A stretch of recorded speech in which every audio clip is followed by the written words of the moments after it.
The best thing is to really, really know who your audience is. If you don't know who you're talking to, you can't sell them anything.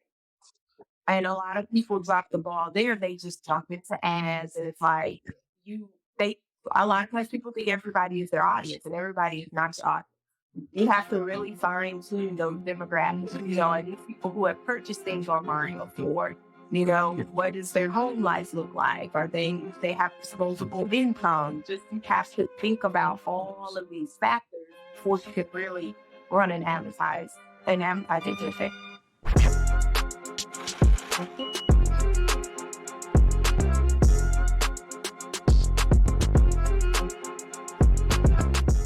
Welcome to Marketing Stuff. Today's show is about to be fired. This guest puts the Razz and Razzle Dazzle.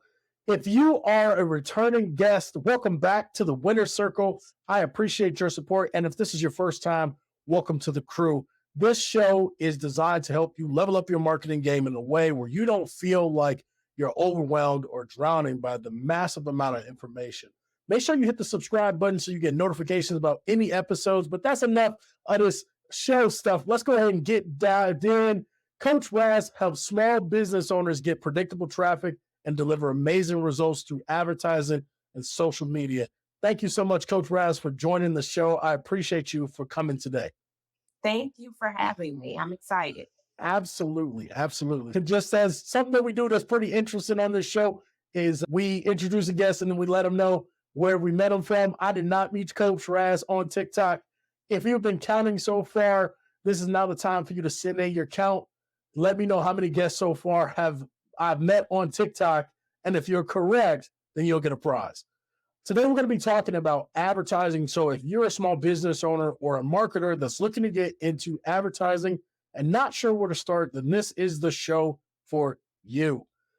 So to kick things off, looking at your page, I notice a lot of what it seems like you're doing for small business owners is helping them get into programmatic advertising. And to make sure we're all on the same page, if you could just give us like a brief description as to the difference as to what programmatic advertising is. So it's more of the automated system. Okay. That's to keep it simple, just automated system.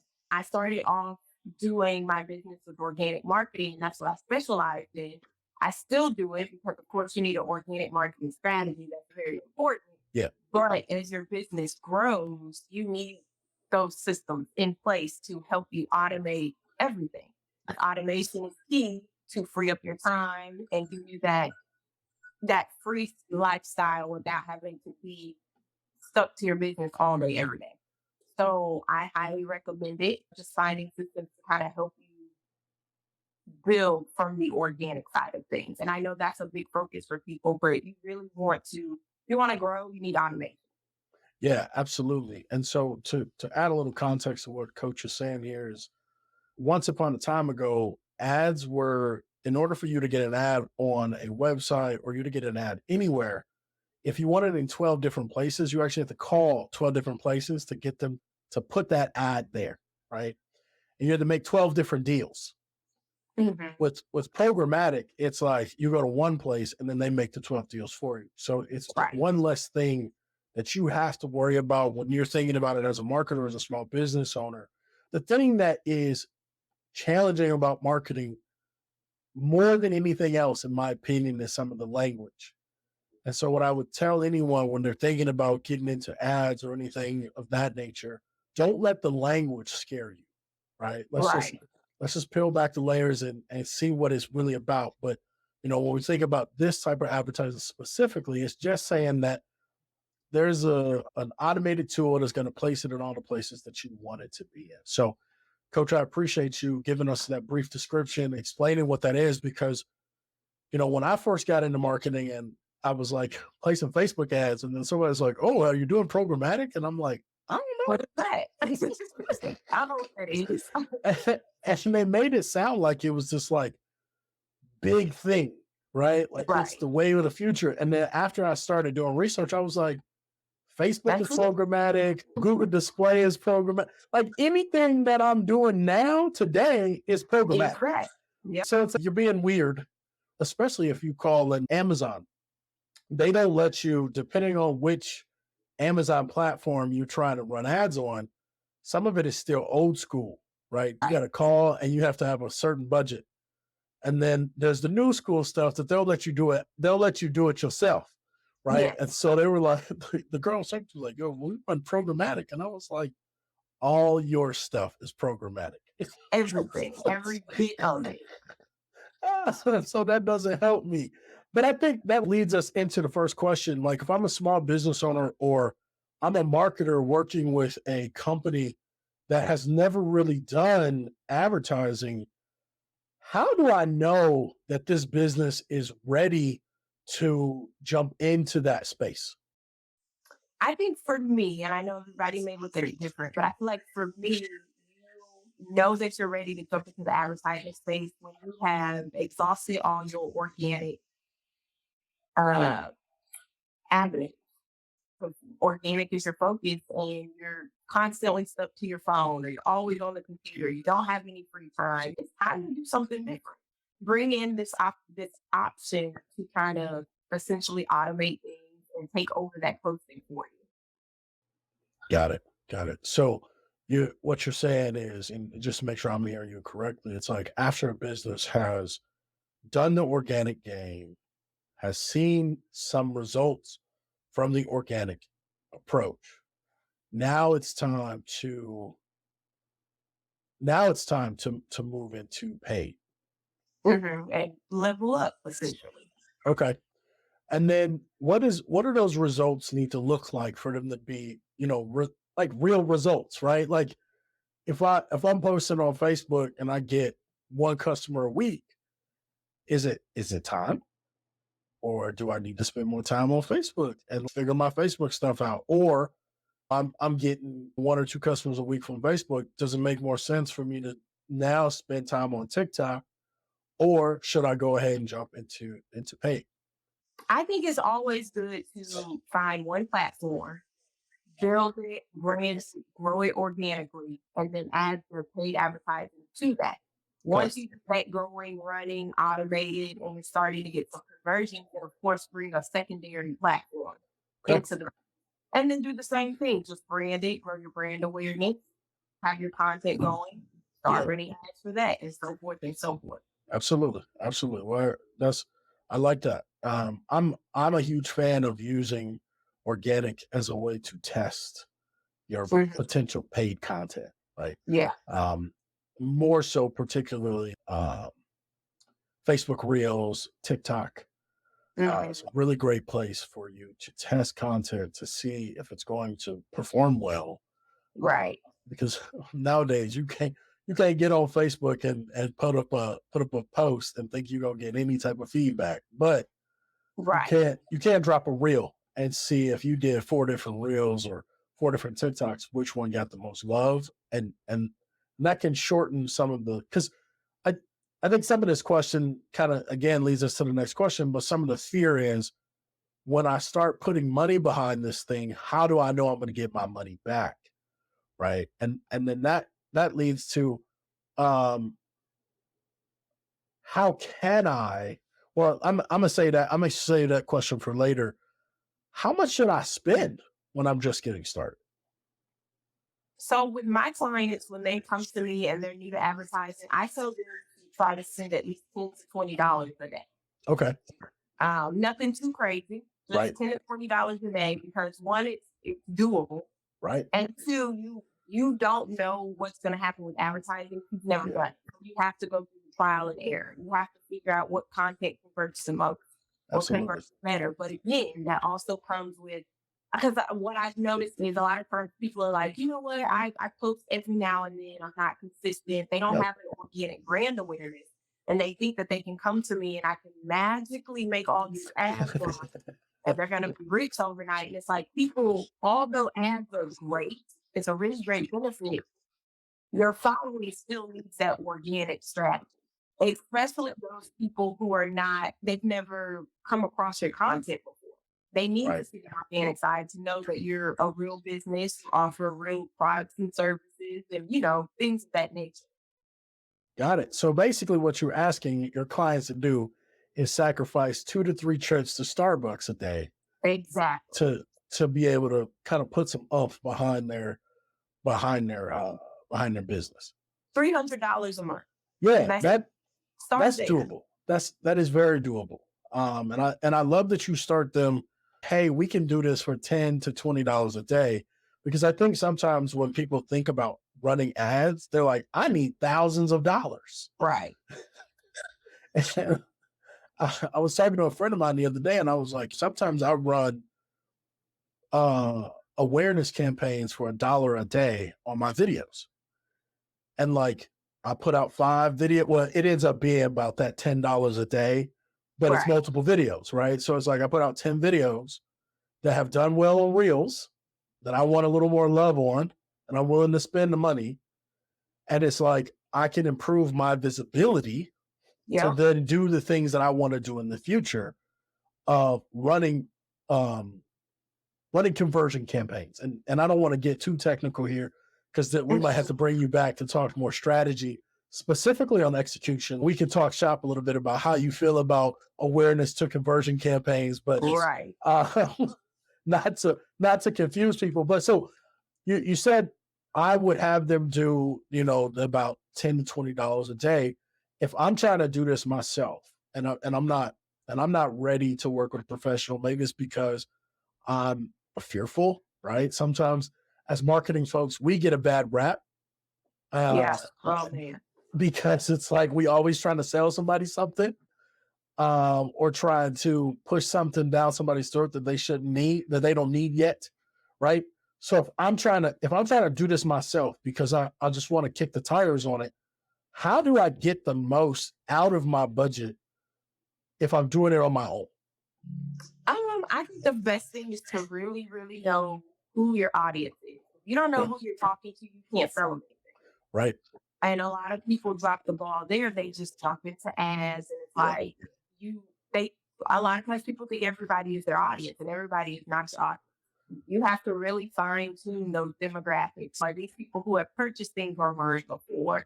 What does their whole life look like? Do they have disposable income? Just you have to think about all of these factors before you can really run an advertising campaign.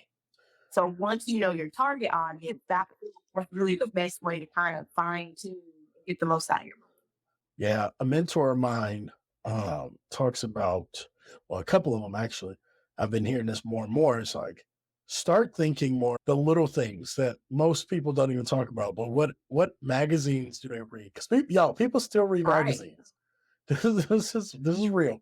What magazines they read, what newsletters they subscribe to, what TV shows on Netflix they're watching, Yeah. what books they're reading, what's the last thing they downloaded from Amazon, right? So these are the places where you can go and start learning more about your people. And I'm gonna give everybody a website. There's no affiliation. This is just something that I personally really love, and it gives me an opportunity to kind of figure out where I need to go first to start doing this research. But there's a website called Spark Toro, and I will put the link in the show notes.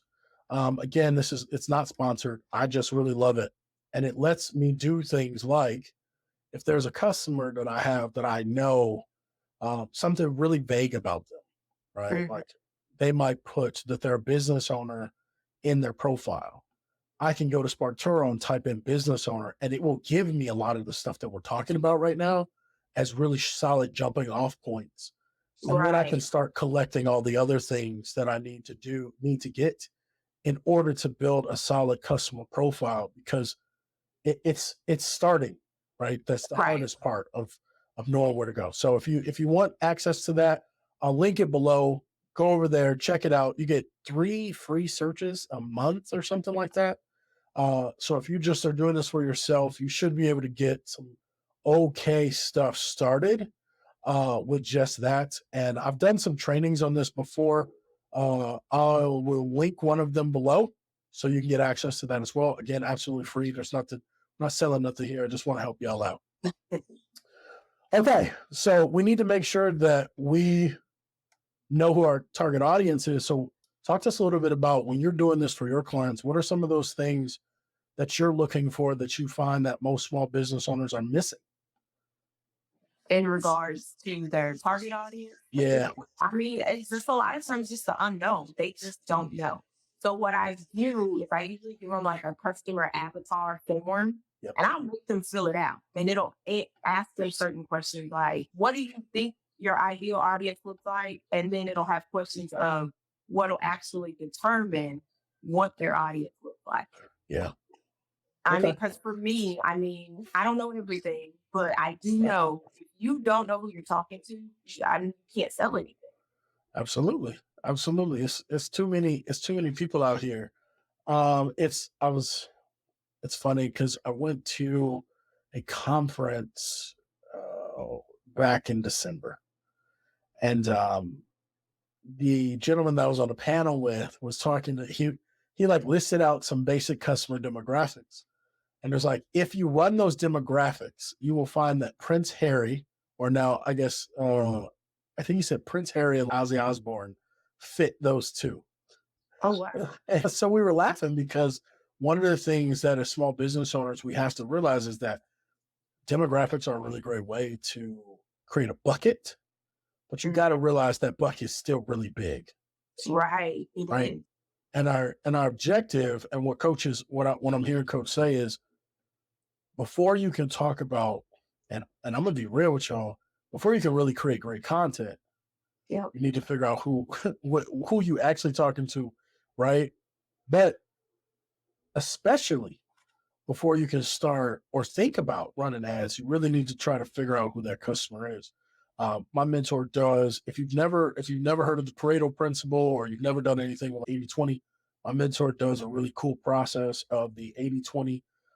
If anybody would be interested in me doing like a live training on that, just let me know in the comments and I'll figure out a way to do this so the podcast listeners can get access to it along with the YouTube viewers.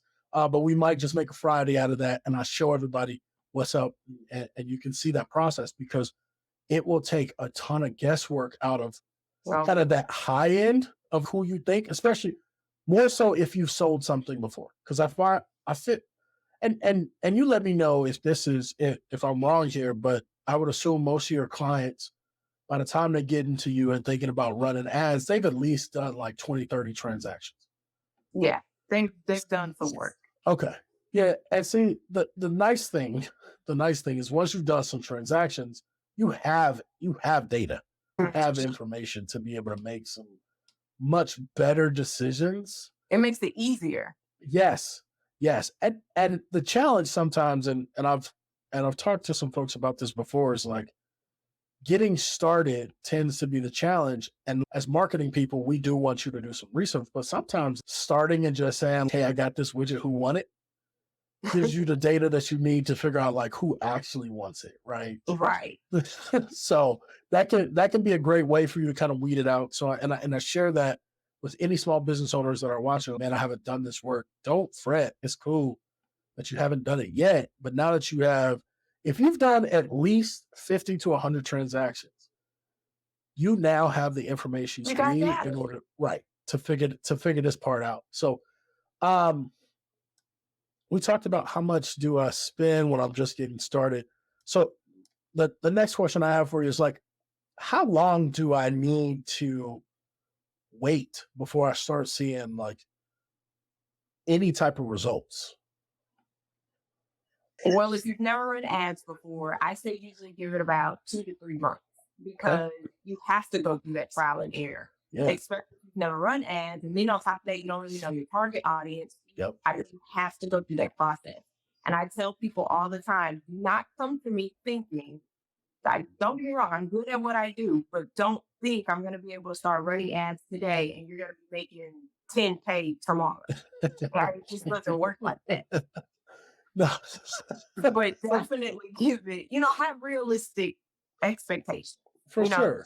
2 to 3 months. And after that, if you're not seeing any type of results, then you probably need to let me go and go find someone else. But usually we're pretty good around that window of time. Yeah. So talk to us a little bit about what does that 2 to 3 month period look like with you? What are you doing in that 2 to 3 month period? So the first 30 days is literally just research and really getting to know who the audience is and fine tuning it. Month 2 is more okay, we kind of fine tuned it. I think this is who we're talking to. Yeah. We start seeing a little traction, and then by month 3, we know, okay, this is where we're at. This is what the numbers are looking like. This is the goal. And then it kind of flows from there. Okay. And then when you're working with your clients, are you doing any like offer coaching, or is it just I'm gonna help you run the ads? We don't really touch the offers too much. Right now, it's just the ads. I'm kind of in a place of figuring that if I want to, because I used to right, and then I stopped doing it. I kind of miss it. So I Yeah. go back and forth with that. But right now, it's just advertising. Okay. And then when you're working with your clients, are you doing any support around the the follow-up emails and stuff like that after they become a It's lead or an whatever? option, but it's not a primary service. Okay. Cool. And then what do you see? What do you see result? No, this a family show, y'all. Let the babies. You gotta let the babies. So what do you see as far as results wise for people that opt in for the email follow-up support versus the people that don't? So it's about a 20-30% conversion. Okay. 20-30% lift? Yes. Okay. Yeah. And why do you think that is? Well, I'm still kind of in that area of learning. So Okay. I'm not pro there. I haven't quite figured out where the ball drop maybe. Yeah. Yeah. So that's another conversation for another podcast. Yeah. Absolutely. I'll tell you right now what a ball drop is. Most of your clients, their email follow-up game is trash. Usually bad. Yeah. Yeah. It's not 99% of the time it's gonna be horrible. Yeah. It usually is. So most definitely. I love hearing that you're starting to go down that path and get some of that together. It can be a lot. And that's part of the reason why I don't run ads for people. I did at one point. And then I'm like, I get you these leads, but you're not following up. Right. Like, so now you're wasting both of our time. Yeah. I mean, it's cool that I got paid, but now you trash it. Now you trashing my name because you like, it didn't work. And it's like, bro, I got you 110 leads and you followed up with 20. And the email list is a beautiful thing to have in your back pocket. Most deaf. But and then it becomes a thing of, it's great to have the emails. It's great to have them. But if you don't have a plan of what you're going to do with them, to take them from email list to cash, it can be a waste. It can be a huge waste. So what are you finding to be the best place where people are getting the most bang for their buck as far as like advertisements? With my experience recently, it's been Facebook and Instagram. Okay. I have ventured into TikTok advertising for clients. Yeah. We're still kind of in a trial and error on my platform, but I've gotten the most results for my clients with Facebook and Instagram. Yeah, absolutely. Anybody interested in jumping into TikTok advertising? I've not read this book that I'm about to recommend. Again, no affiliate links, but the guy that wrote the book actually wrote kind of like the quintessential book to Google marketing or Google advertising and Facebook advertising. His name's Perry Marshall. He's one of the proponents of 80/20. He has a book called TikTok Advertising. So if that's something you're interested in, you want to give it a try for yourself, you don't know where to start, I think his book is going to be a good place. Even though I've never read it, I've done a lot of work in his content, and it's always solid. So I can't imagine that this book is any different than the information that he's provided in the other places, just a different application of the same formula, right? Right. Okay, solid. Now I did see somewhere on something you were doing that you have been the company you work for or the company that you work with, you guys do TV placement. Yes, we do TV advertising as well. Very nice. So talk to us a little bit about what you're seeing there, right? Like why would a small business owner, or who is more so, I guess, who is the TV advertisements more effective for? I'm noticing it's really for all small businesses. And the reason for that is because everybody is streaming. And Yeah. we're on all streaming platforms with Cool. Apple TV and Google and Roku and all that. Very nice. We all know you're on your phone. We all know you're watching Netflix and things of that nature. So when that advertisement comes through and it's advertising a small business, you want your business to be right there in front of all these people who are watching TV shows. Yep, absolutely. And I feel like that's a really good place to venture into because, like I said, everybody's streaming these days. Yeah. So I wouldn't want to be where everybody's already looking. Now, are you also on Hulu? Google? Hulu. Oh, Hulu. Yes, we have that platform as well. Okay. Yeah, there's this interesting. So with the TV placements, I've noticed that they tend to have ad minimums, right? Mhm. So like that 10 to 20 might not pan out on some of these TV placements. Right. Like Hulu, I think is 500. My social media advertising is different because a lot of those platforms on the TV screen, they do require a minimum budget of $200 or $300 or $400. Okay, cool.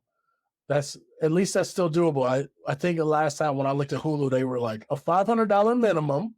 Yeah.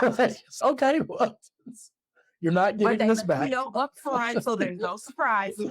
Right. Listen, we're not doing the penny stuff. Yeah. You got to come in with some bread to spend. Same thing with Spotify ads. They're like, yeah, you can get listens for 2 cents, but you got to have a $500 minimum. I'm like, oh, snap. Right. Oh, snap. That fine print is where they get it. Yeah, I was running ads for a nonprofit. And I was like, well, we could start off with $10 a day. Mm-hmm. And I was like, I think Spotify, we can mess around over there because we were doing, I don't remember what we were doing, why I thought voice would have been the best bet. I think it was because the price per listen was so low. And I just wanted to get as much reach as possible on this particular campaign. And then when I was like, but we need $500 minimum, they were like, no, I thought we were thinking $250. No, we need $500. Yeah. Okay. Now, as far as ads go, is there anything that I haven't asked? Is like something that a small business owner should know or a new marketer should know? Is there anything that I haven't asked yet that I should have? I think it's important because we didn't really talk about this, but I do think it's important to make sure you really understand not only your audience, but really understand your product or service as well. Okay. It's important to do all the research because ads can become expensive if you really don't know what you're doing. Right. So you just want to make sure that you research everything before you invest your money, get with somebody who knows what they're doing. They offer consultations, get with them, ask questions, that kind of thing. Absolutely. So when you say you should really know your product, what are some things that as a new business owner, I have my product, right? I feel like I know it, but what are some things that you have your clients or customers look for that oftentimes they may not have considered? A lot of times they don't know their numbers. I see people, they just don't know their numbers. If I ask them what their budget is, I don't know. So it's just simple things like if your goal is $10,000 a month, how much do you need to sell of what you offer to hit that goal? So that we know, put it on paper so we can create a goal, create a strategy, and go from there. And small business owners don't do that. Yeah. I love that you brought that up because that can be a huge win, right? Knowing just little things like how many people have to come to your product page before you see a single sale. Right. And when you look at it like that and they're like, I don't know. So I don't know how much traffic you need. Right? Exactly. We got to figure out how many people need to get to the page before you sell something. I don't just mean anybody. I mean like strangers. Right. Because if you're saying 30 of your friends, that don't count. That's different. So we need to know like how many strangers have you gotten on live and done a QVC style pitch to see how many people you can get over here and how many of those people buy, because that that's going to be a much more telling number than I've done my family and friends round, and it takes me 100 every 100 people. I sell 25. You're not going to do Right. that when you get strangers, right? So At all. It's different. definitely. So what are some numbers that they need to know to? I think this goes back to how do I know I'm ready, right? You know, if you don't know your numbers, you're not ready. So what are Right. some numbers that you find are essential before a business is ready? If it's product based specifically, you just need to know how much it takes to make your product, Okay. and then in turn the ROI on it.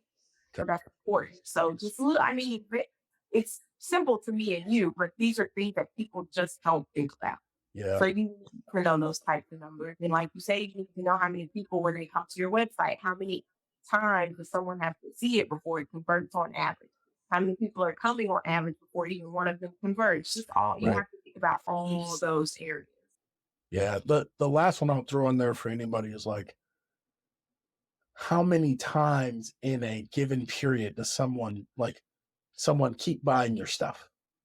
Right. And I don't want to get, because again, this is about not making this complicated, but you know, if you sell $100 product and it takes and they only buy it one time, that's different than if you sell $100 product and the average customer buys 4 times in a year. Like these are not the same products, right? So we have to know how many times, and I prefer when I'm doing this with my customers is looking at what is the average transaction value, because that's going to let us know what's the likelihood of you making money on that first sale, or at least breaking even. Right. And then how many times does somebody buy it a year? I don't want to push it much further than that, because then you start getting into these ethereal numbers where somebody's like, I keep my customers for 25 years. Yeah. Okay. Right. Okay, Jennifer. Right. Okay. I'm sure you do. But can your Right. business sustain the losses until the customer Right. finally breaks even? So, okay. Good stuff. So the last question of the podcast is, if there was one thing that somebody could take away from this entire conversation, just one thing, what would it be? Know your numbers. That's Okay. important. Please Absolutely. know your numbers. Because if you don't, you're wasting a lot of money. Can't stress it enough. Know them number. Your numbers. Yes, definitely. So this is a wake up call straight from the coach. If you don't have your Google Analytics set up, get it together, get it done. Yes, put that bad boy on there now. Look, again, I'm not trying to sell you nothing. I'm gonna put a link below to Fiverr.com. If you don't know how to do it, jump on Fiverr.com and find you somebody that knows how to set up your Google Analytics and how to set that stuff up for you. Right? Yeah. Look, I promise you can find somebody on there that will set that stuff up for you for $100. And you're done. Right? And you're done. So don't let the fact that you don't know how to do something be the reason why you don't do it. And matter of fact, while they back there, have them set up your Google Pixel, your Facebook Pixel, your TikTok Pixel, all the pixels, everything. Yeah, all them pixels and all them stuffs. Set them up. And if you're a new business owner, and for whatever reason you're finding this show and you haven't set anything up yet, anybody that you have build your website, make sure they put those things in there for you from the jump. The jump, because it makes it easier. Yes. This information will start being collected before you ever even think about it. And somebody like Coach can jump in there and go, oh, you have the information. It's just you don't know what to do with it. And that's a whole different problem. And that's okay. Yeah, that's a whole different thing. But I don't have it, right? If I don't have it, now we in trouble. But if I got it and just don't know what to do with it, then people like Coach can help you figure that out. Absolutely. Well, Coach, I appreciate you for jumping on and sharing your wisdom around advertisement and getting some of these small business folks in order. Know your numbers, everybody. Know your numbers. That's a wrap for today's episode of Marketing Stuff. I hope today was as valuable and insightful as it was for you, as it was for me. If you have questions or comments about anything that you heard, feel free to drop them in the comment section on our YouTube channel at Marketing Stuff Podcast, or message us on Facebook at Marketing Stuff Podcast. We can't wait to see you again on the next episode. We'll continue to bring you the latest and greatest in marketing, sharing our nuggets and our wisdom. Until next time, make your marketing count. Outside of that, stay away and win it,